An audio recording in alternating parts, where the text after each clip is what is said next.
Hello, beautiful people. Welcome back. Thank you for joining us again.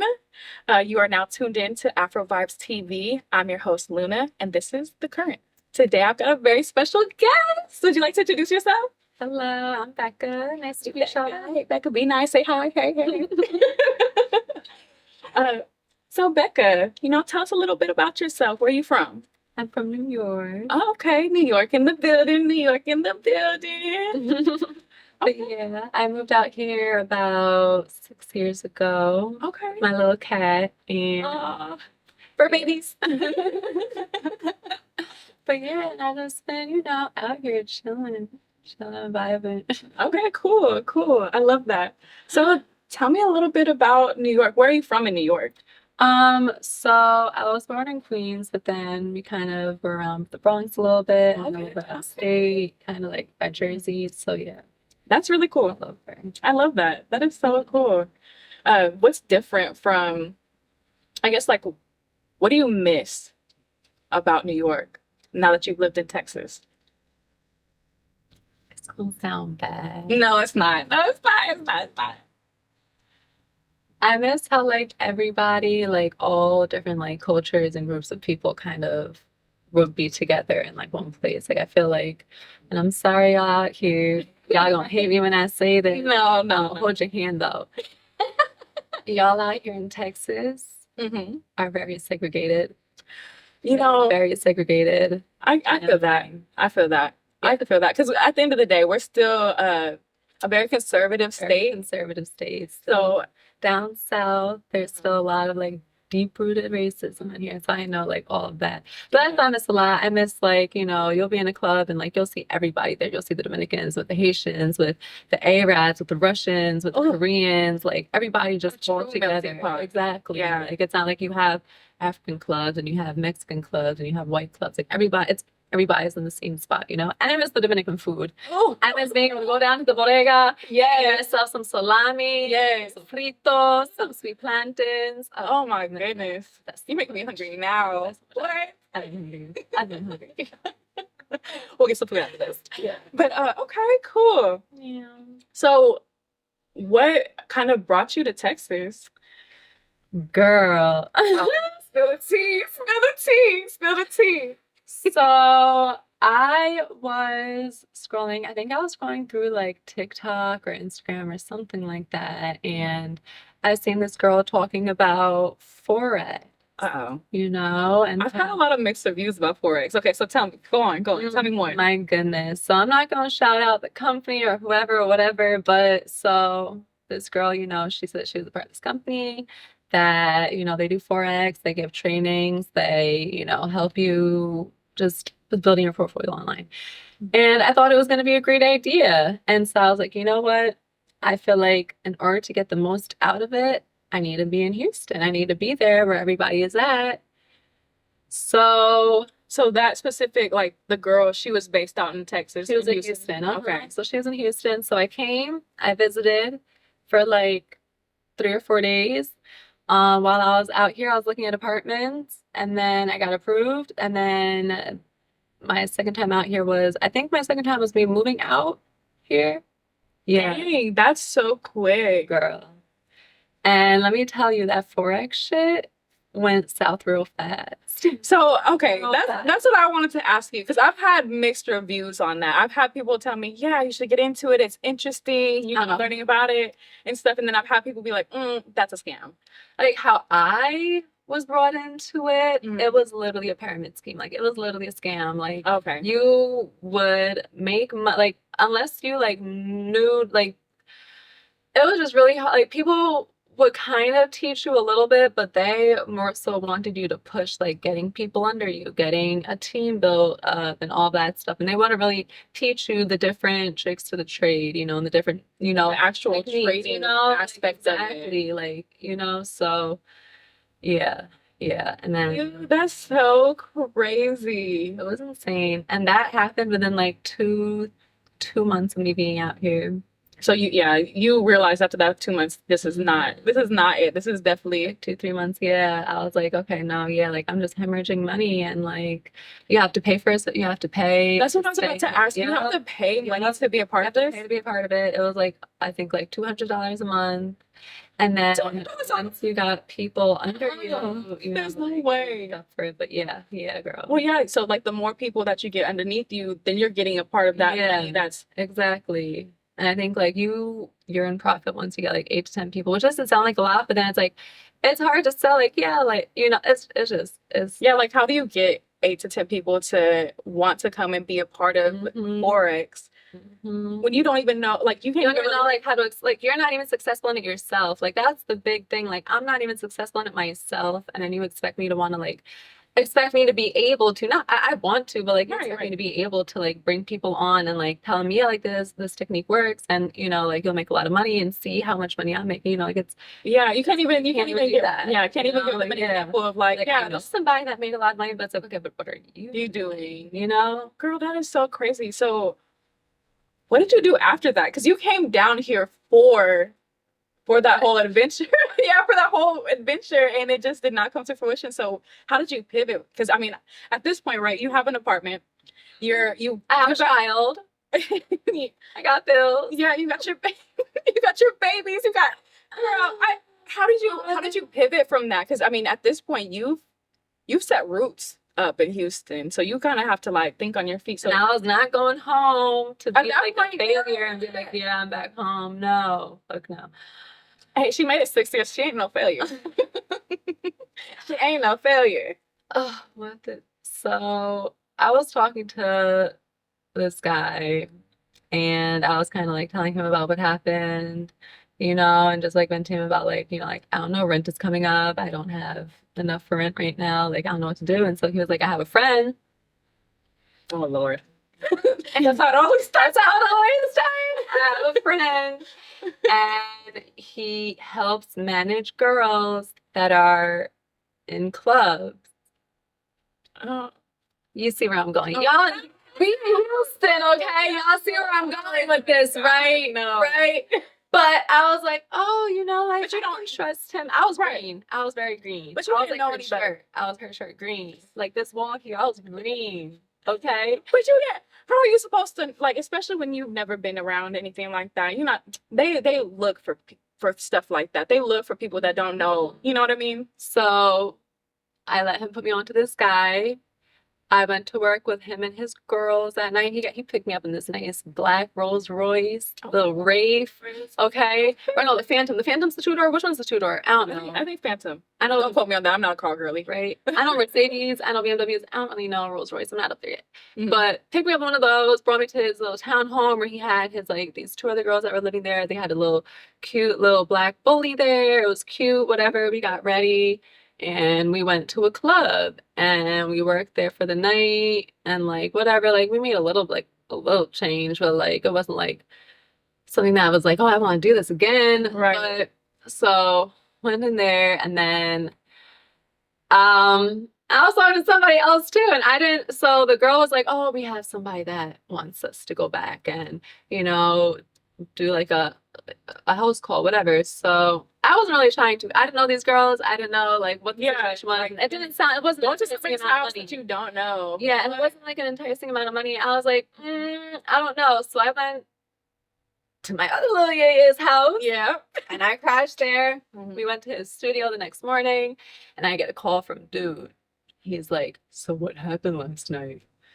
I'm like, well, I don't really feel like didn't feel comfortable going. What right, sir? Like, I don't want to do that. He was like, well, like, so that's not acceptable. You're not gonna be with my girls anymore. And da da da. He was like, I put you on as a favor to whoop de whoop. But normally if you're trying to be on with me, you gotta pay 4 bands for that and da da da. I'm doing a favor, but if my girls ever see you in the club again, they gonna jump you. Da, da, da. I was like, all right. I was like, I'm not gonna be at that club ever again. Don't worry. Yeah, don't worry. You got it. You got it. I was like, no, I'm good. But that did kind of like, I was like, it did kind of like, so after that, I did end up like working at a strip club. I was a door girl. I was a door girl for a little while, you know? The door girl things. Mm-hmm. How was that compared to, the first experience? I mean, being the door girl was a lot easier. I come in fully clothed. My first day there was this Asian girl that worked there. And we bonded over that shit. She was like, oh yeah, we're gonna be friends. Blah, blah, blah. She has some fake titties. This girl flashes me her titties. She's like, look at them. They look good, don't they? Yes. I was like, no, I'm sure they feel nice. Great. Yeah. Thank you so much. I'm okay though. She was like, yeah. This girl said some crazy. Can we say that? I don't know. Yeah. Go ahead. Said some crazy shit. She was like, yeah, talking about how she had her period. She some shit happened with a customer. She's telling me this shit. I'm recording it on my phone. This shit is so with the customer dancing on a customer. This shit was when she took her titties out, I started recording. I was like, oh, I know it's gonna be an entertaining conversation. Yeah. And she started going into that. I was like, that's cool. Yeah. Crazy. But working in the club was crazy. I was a door girl for like 9 months, and then managers were like, oh, like you should start dancing. You're getting familiar with the regulars and da da da da. So I thought, why not? Fine, fuck it. Just try it. No. Like I did it for a little while, and I tried. Why is that the first pair of heels I thought I should start in were 9 inches? Oh my girl, these are why did I think these starting are like in 2.5 heels was a good idea? Yo, I'm over here I'm falling over, spilling drinks everywhere because I got a drink in my hand. I'm trying to walk for a customer and I'm spilling shit. Like, terrible. Twisting my ankle. It was terrible.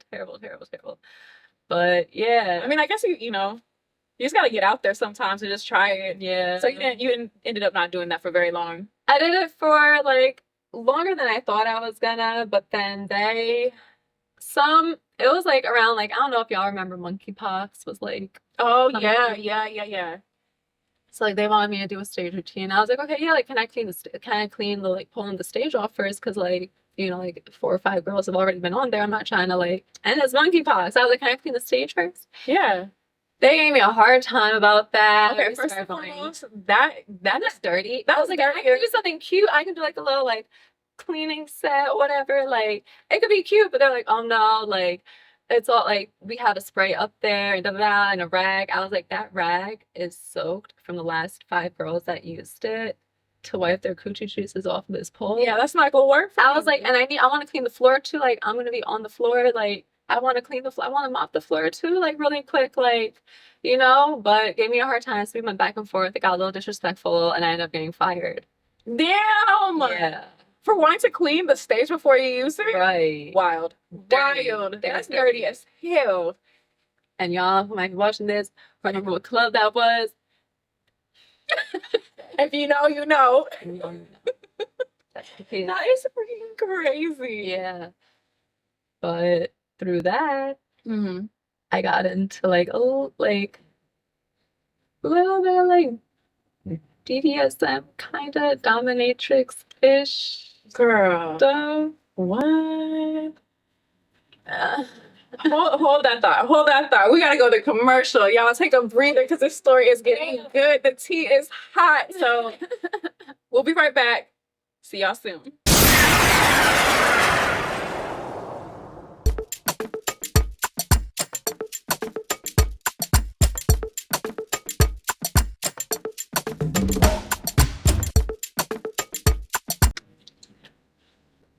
Okay, and we're back. Okay, so where do we leave off? Okay, so you got away from working at the clubs and you started getting into Making men's manhood, I guess. BDSM. So yeah, working at the club, you meet a lot of weird clients, weird people, yeah. That is so crazy. So are you like beating people? Oh, like beating people up. Men, and this is really what like but it was really what kind of like made me look at men so differently. Like the shit, like a lot of these men are married, they have families, and like they're coming to me to get like a 12-inch strap in their booty. What? Or like, you know, I could I only set somebody on fire one time. Not like crazy on fire, but like he was on fire. just like just He almost caught my couch on fire, and I was gonna curse him out because like that was velvet. It was a nice couch. yeah, what? Burn Yeah. yourself, not my couch. I had to have, so at this time, one time I had my friend's dog over. So I had 3 dogs in my house. Oh my And goodness. I had a client come over. Mhm. And he was giving me a hard time and he didn't want to leave. I was like, if you don't leave, I'm gonna open this dog cage up. And you don't like, Yeah. I'm gonna open this dog cage up. Like, get out of my house. He wouldn't leave. So I opened the dog cage out and the dogs ran after him and chased him out my crib. Don't. God bless those dogs. Wait, because the man's best friend, well, girl's best Girl's friend, best for friend, a reason. literally. For a reason. Yeah. Girl, that is so crazy. Yeah. So, okay. What's I guess the wildest thing is the 12-inch strap, huh? No, the wildest thing was setting somebody on fire. I Okay, think yeah. that was pretty wild. And like I drew blood. Like it was like crazy. Like he was bleeding. Like So how did that even come about? He's like, light me on fire. Like, no, that's like that's like, what I said that because I was getting bored. I was like, I feel like you're enjoying this pain and you're used to it. I was like, I'm bored. Like, can I set you on fire? let's make it Because like Yeah. he was cut, like his private areas were like cut up and stuff. So I put hand sanitizer on it because I wanted it to sting more because it was like, so I was like, let me put some alcohol on it, put some hand sanitizer. And I was like, you know what? I kind of want to burn some of these hairs off. So I took the lighter and I just, He's just letting you. That is so crazy. he didn't want to see me after that for a little bit. I had him in chastity too. And the chastity had this sounding bar. If y'all know what a sounding bar is. If you don't, look it up. Had a sounding rod, sounding bar in there, and it like shocked him. It would like electrocute him. Oh. And so like he was like, oh, you left me 2nd-degree burns, and I don't think that, like, I just feel like the trust isn't there. I was like, you have a safe word. Like we What? have Yeah. a safe word. You told me to keep going. I kept checking. Are you okay? Are you sure? Are you sure?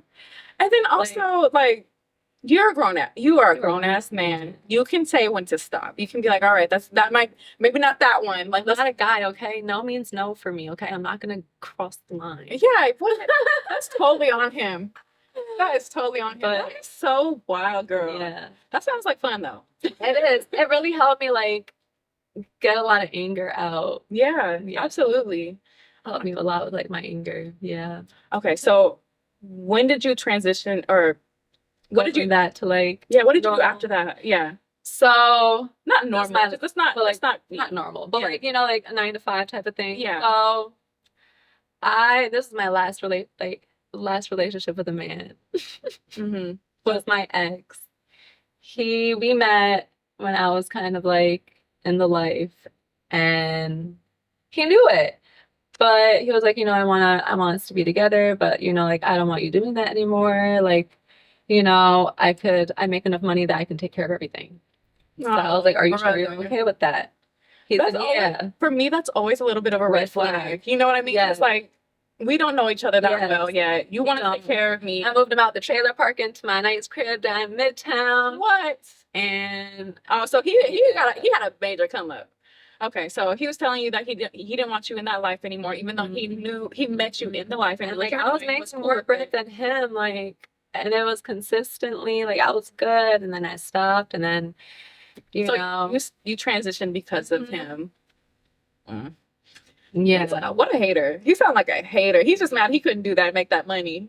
He was like, it's cheating, you know, I feel like you're being like you're not being loyal, you're cheating with these men. And I was like, I mean, But I honestly, I don't see the correlation. I mean, I understand what he's saying. Like, I get it, but I don't. Like I feel like you're just crying. yeah, at that point, because it's not like you're dancing. It's not like you're I'm fully clothed. Yeah, you're doing anything. The guy, you and know, if I'm not fully clothed, like it's not like you're doing like a paid date or anything like that. Like, paid date isn't even bad because you're getting a meal and you're getting paid. yeah, You go to get food and that's it. Like, you know. yeah, but still, I could see why that's cheating because you're giving like attention. You're giving that girlfriend kind of a thing to them. But BDSM, girl, you're literally beating them up. Like, Beating them up, you were calling beating them all, them walking up. them like dogs. I Walking don't them even like see how that's dogs, cheating. Spitting on them. It's not like, I miss it. Okay, girl, you can always be back. You're not with him no more. But no, on a serious note, so what did he have? Like, what did you do after that for work?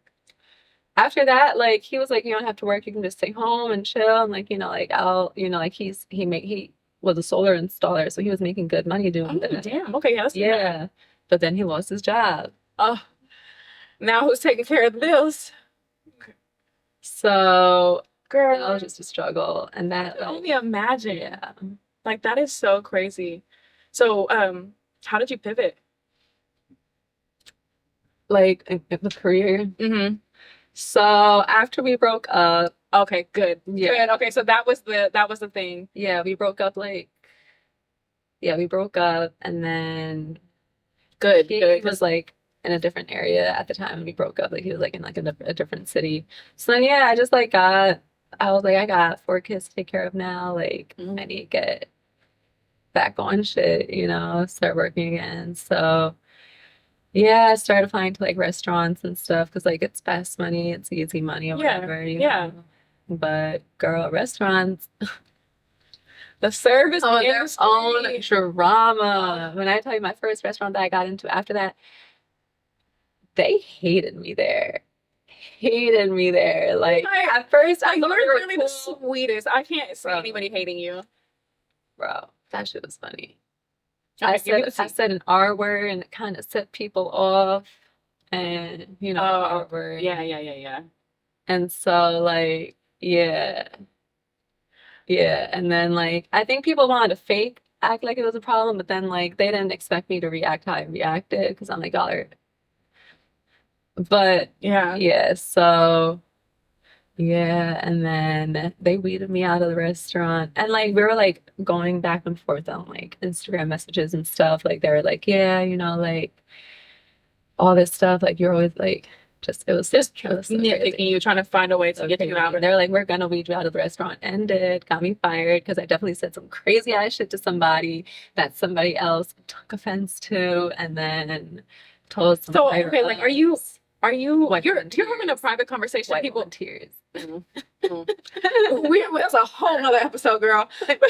What? Bitch crying a little white woman tears. So you were having like a conversation with somebody. Somebody overheard you say, No, we were arguing. oh, okay. We were arguing, and I said some crazy shit. Yeah. What were you arguing about? Because he was like, oh, that you're ghetto, and you like, how do you look like that? But then like, you sound so different than how you look, and like all this stuff. Excuse me? And then That is so rude.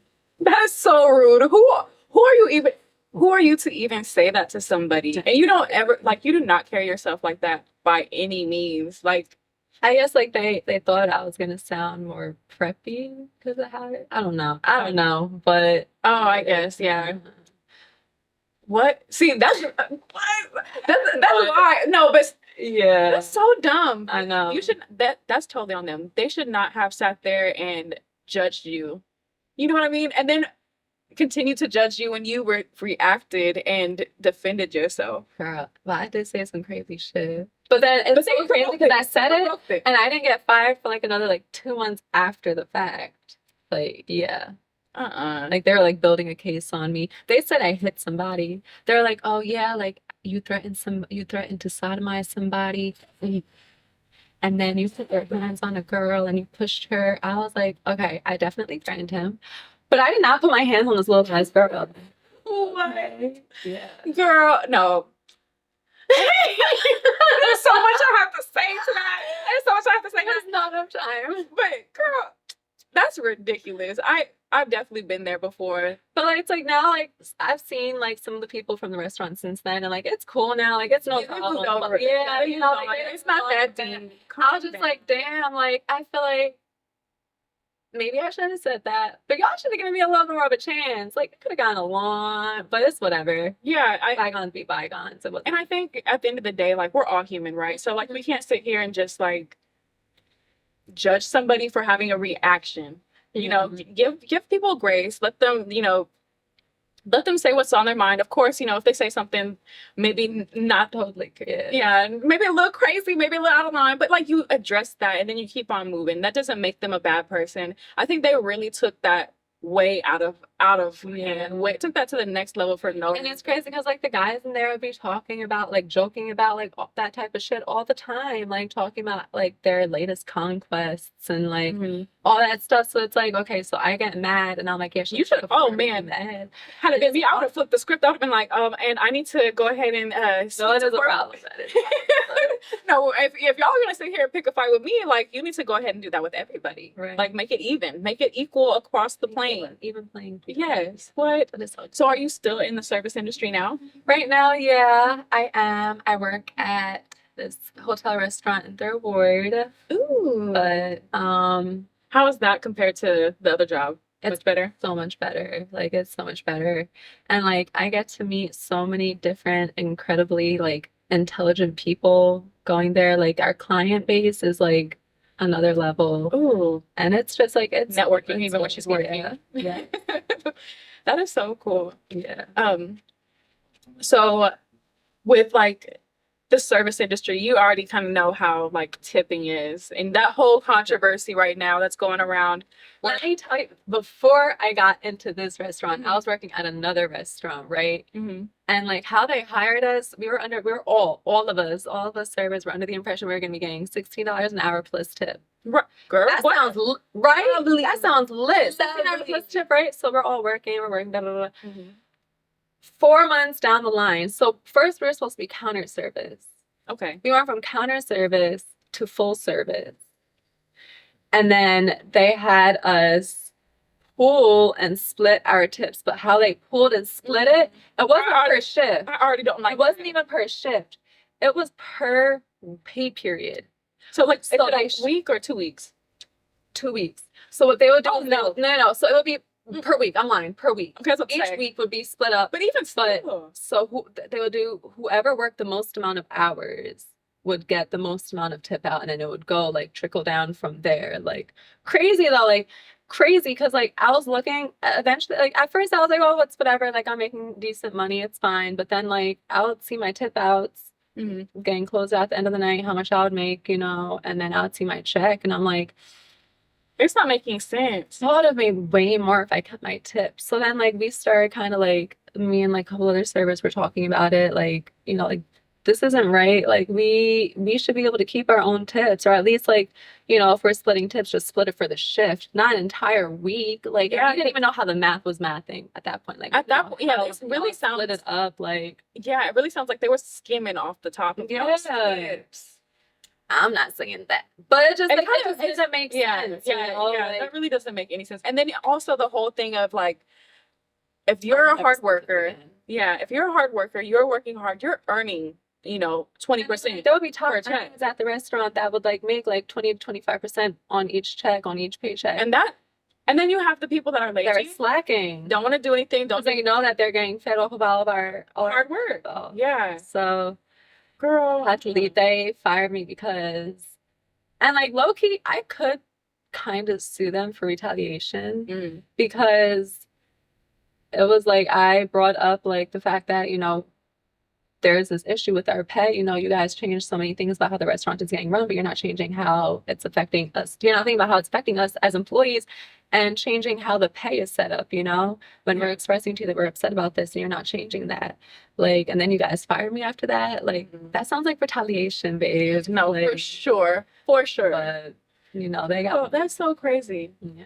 Okay, to spin back to the tipping situation, how do you feel about just tipping in general, especially being a server? Okay, so from a server's point of view, I feel like because we don't get a livable hourly wage, I feel like all restaurants, and I understand being a consumer, how it affects service sometimes, but also there's ways around that. I feel like as a restaurant, you should add 20% gratuity to all tabs because there are a lot of people that will that won't tip. They will have $150 tab and not tip anything. $230 tab, not tip, or tip like $5.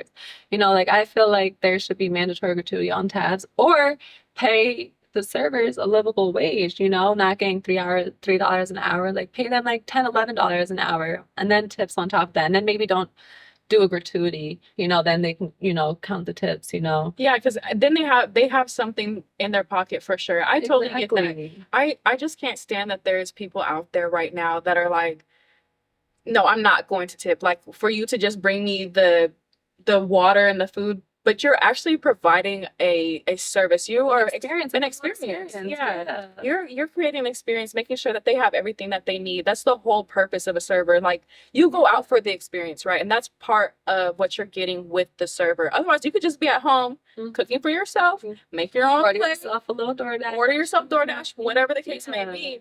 You could do it that way if it's like such an issue. To me, if you want to go out and have that next level experience, you need to also be able to tip for it. Like that's just I crazy. feel like when somebody goes out to eat, you should always account for adding at least a 20% tip on top of whatever you're spending. Minimum. Yeah. And then of course, if you get bad service, less tip. I'm not saying just tip everybody 20%. Yeah, because there are people that don't deserve it, but there are people like there are people that people like make money off of. Like Yeah, I feel like there it should be. Yes. So I feel like either like a 20% tip and then a way to counter for service, because then people are like, oh, I'm getting 20% tip on this tab anyway, so I don't need to do good. Like, to kind of counter that, have there be like, like maybe have there be like a point system or a star system, or like, as long as we stay at 4.8 stars, y'all are going to continue getting this 20% tip. Once we fall below, like once we get to 4.6, 4.7 stars, we're taking the 20% tip of gratuity away until the service gets better. And y'all I totally agree with you, because that's kind of, because it's hard for a restaurant to be like, no, we're gonna do a livable wage. We're gonna pay you $16 an hour plus tips. You can't account for like business. There's gonna be slow periods. Yeah. So like I get that, but like there's way. I feel like there's a lot of ways around it. So yeah. So, well, that's all the time we have for today. It has been so lovely talking to you, Becca. You can come to the show anytime you want, girl. Like we've got so much more to talk about, so we might have to be on this back next. Yes. We'll switch. Yeah, We'll switch. be on that side. Well, people, thank you so much for tuning in. This is Afrovibes TV. I'm your host Luna, and this was The Current. Stay tuned.